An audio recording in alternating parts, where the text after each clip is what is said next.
Hello दोस्तों, आज हम आपको बताएंगे जियो के नेटवर्क के बारे में। नेटवर्क से जुड़ी सभी समस्याओं का आज समाधान आपको हम बताएंगे। दोस्तों, हमारे चैनल को आप लाइक करें, सब्सक्राइब करें, शेयर करें और हार्डवेयर ये से रिलेटेड वीडियो हम आपको डायग्राम हम देते रहेंगे।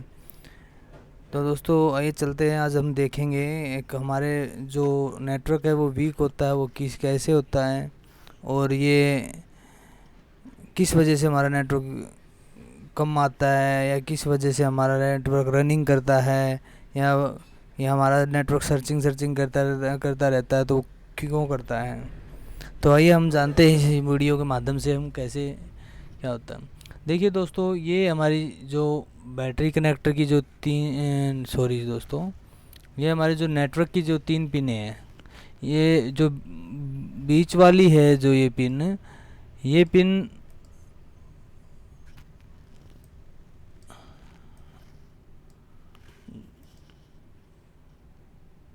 ग्राउंड नहीं होती। जो ये पिन है ये हमारी ग्राउंड नहीं होती, ये हमारी ग्राउंड से नहीं बजेगी। और ये पिन दोनों पिन ये ग्राउंड से बजेंगी। तो दोस्तों, और ये जो हमारी ये जो पिन है इनको हम पहले अच्छे से चेक कर लेंगे। जो हमारी बॉडी में जो एक एल्यूमिनियम नहीं सॉरी एक जो कॉपर की जो एक पत्ती लगी होती है वो अच्छे जुड़ी हुई है या नहीं है। अगर वो हमारी ब्रेक हो जाती है कहीं से या हमारे उनके ऊपर कार्बन आ जाता है तो हमारे नेटवर्क इसके कारण वीक आएंगे। यानी कि एक डंडा आ गया, दो डंडा आ गया या दो पॉइंट आ गए, इस तरीके से हमारा कम आएगा नेटवर्क। और दोस्तों उसके बाद अगर वो हमारा ठीक है, फिर भी हमारा नेटवर्क में कोई प्रॉब्लम है, अगर कम आ रहा है, तो हम यहाँ से चेक करेंगे।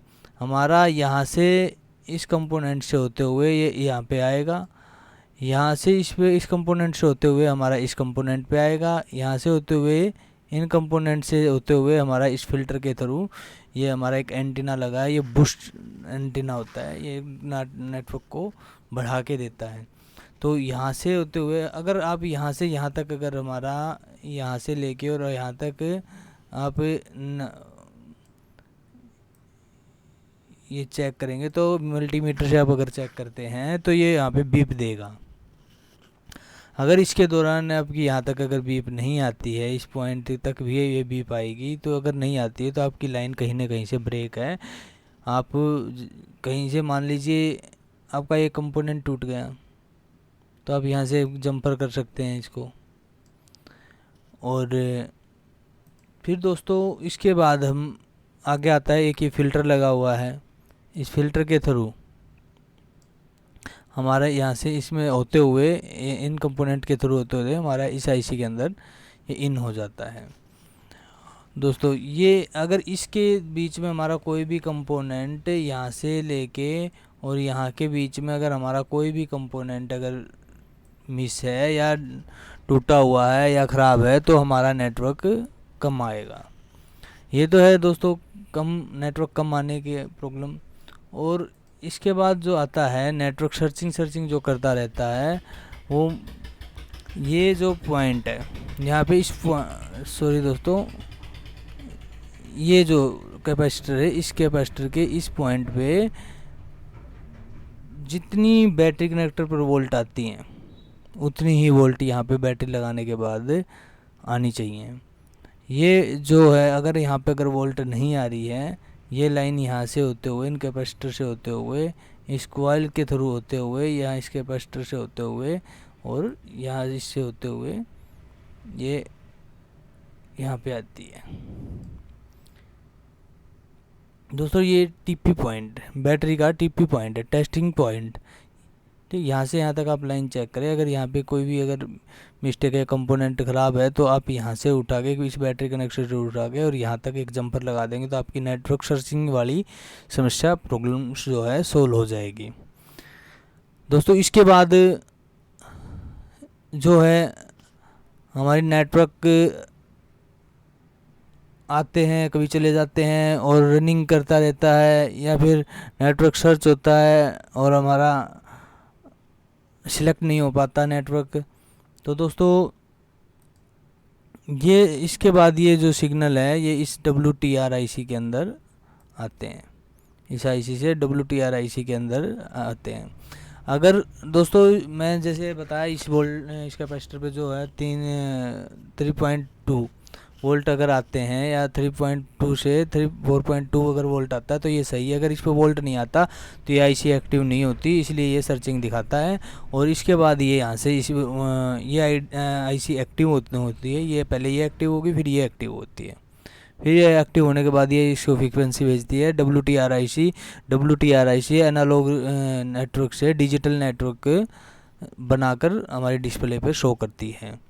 और ये IC अब कहाँ से ऑन होगी ये आपको मैं बता देता हूँ। यहाँ पे जो ये कैपेसिटर है, इस कैपेसिटर पर 3 वोल्ट आते हैं, कुछ भी वोल्ट आ सकता है, आते इसी वोल्ट आते हैं इसी पे। दोस्तों इस पे वोल्ट आने चाहिए। अगर इस कैपेसिटर पे अगर वोल्ट नहीं आ रहा तो ये IC एक्टिव नहीं होगी, क्योंकि ये IC यहाँ से पावर लेती है इस कैपेसिटर से होते हुए ये यहाँ से, और ये यहाँ पे ये देखिए कंपोनेंट यहाँ से निकला हुआ है, तो ये इसके ब्रेक लाइन क्या हुआ है, ब्रेक लाइन।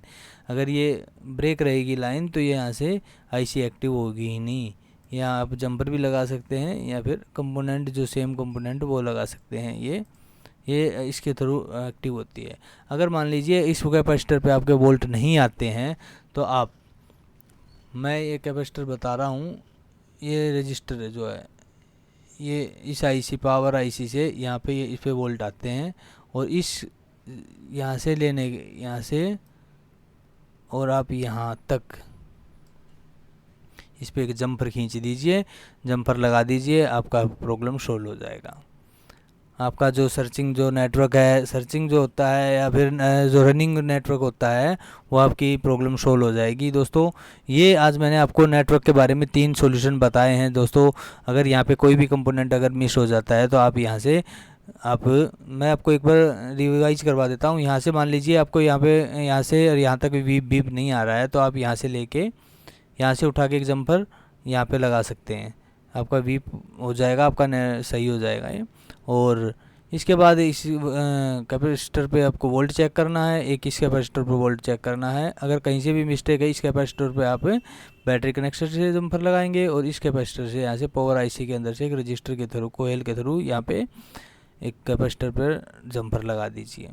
ये आपकी IC एक्टिव होगी। अगर ये IC एक्टिव होगी तो आपकी जो रनिंग नेटवर्क की प्रॉब्लम है वो आपकी सोल्व हो जाएगी। अगर ये IC जो एक्टिव नहीं होगी तो ये रनिंग नेटवर्क की प्रॉब्लम रहती है इससे। दोस्तों ये थी आज की हमारी एक वीडियो रनिंग जियो के नेटवर्क के लिए।